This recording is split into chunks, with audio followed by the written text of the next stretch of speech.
অনেকে কিন্তু জানেন না পবিত্র ঈদুল ফিতরের নামাজ কিভাবে পড়বেন। অবশ্যই আমার থেকে শিখে নেন। আর অবশ্যই জ্বরের গতিতে অবশ্যই ঈদুল ফিতরের নামাজটা সকল মানুষে ভুল করে থাকে, আপনি তাদেরকে ভিডিওটা শেয়ার করে দেন। অবশ্যই ঈদের নামাজের তাকবীর হচ্ছে 6টি। অবশ্যই প্রথম তাকবীর দিবে ইমাম সাহেব এবং সানা পাঠ করবে, তারপরে তাকবীর দিবে আল্লাহু আকবার, আবার তাকবীর দেবে আল্লাহু আকবার, আবার তাকবীর দিবে আল্লাহু আকবার। তারপর নিয়ত করে সূরা ফাতিহা পড়বে, ফাতিহার সাথে অন্য একটি সূরা মিলাবে, তারপরে রুকুতে চলে যাবে এবং সিজদা 2টা দিয়ে উঠে পড়বে।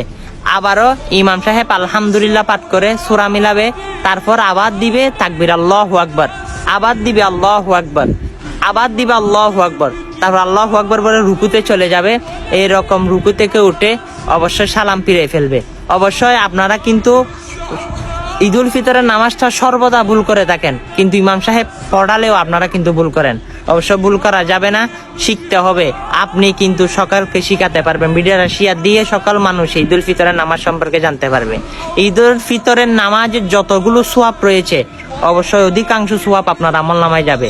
অবশ্যই ভিডিওটা শেয়ার করে সকল মুসলমানকে দেখার সুযোগ করে দিন। আমিন।